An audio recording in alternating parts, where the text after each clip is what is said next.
Hong Kong is home to various cuisines, cultures, and an astonishing 7.4 million people.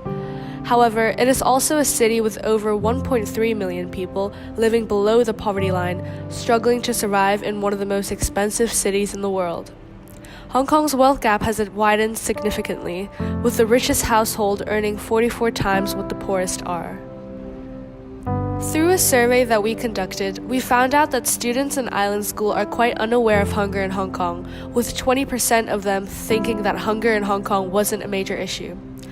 But in reality, although Hong Kongers aren't necessarily starving, over 4,000 people can't afford 3 nutritious meals a day, and over 70,000 people don't have fruits and vegetables every day. I would have thought in Hong Kong poverty is a significant issue. I find it one of the most important, significant issues in Hong Kong because it's been talked a lot by the government and by the people in Hong Kong. So I feel like it is definitely a major issue that people should be dealing with.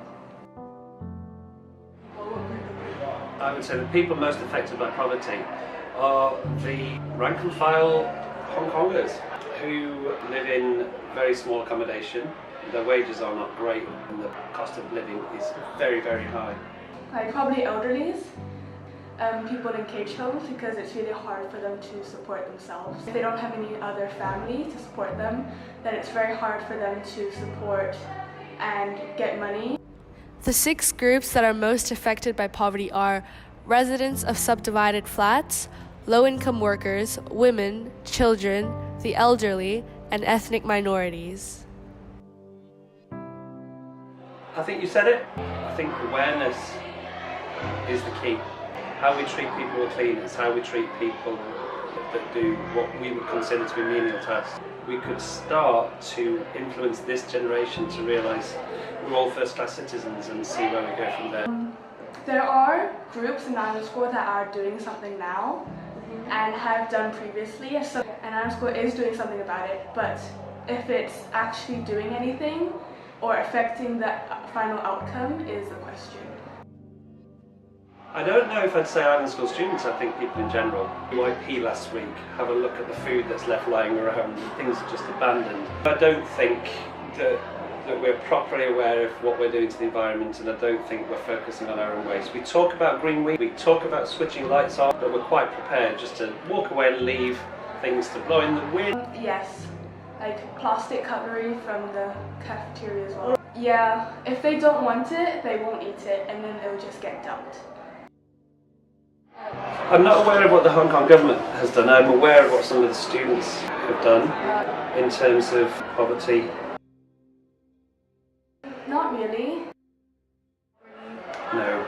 Yeah, I did it as my Year 6 exhibition and I went on a food bread run. I also went to go visit the Food Angel kitchen. The Hong Kong government has organized a pension scheme to help prevent the wealth gap from widening any further, because as recently mentioned, elderly people are one of the most vulnerable groups in Hong Kong due to the lack of retirement protection. Secondly, the government has set up a poverty line of $4,000, has set aside 36.7 billion Hong Kong dollars for 2019 as an alleviation measure, and also has launched schemes which provide a safety net for those who are unable to support themselves financially. To take action for hunger in Hong Kong, 2 members of our group took part in a bread run, as previously mentioned by Rachel, which involves volunteers picking up leftover bread from selected bakeries and delivering it to their warehouse, where it will be distributed to organizations and people in need the next day. Our group wanted to find out how significant hunger is in one of the world's poorest countries, Cambodia.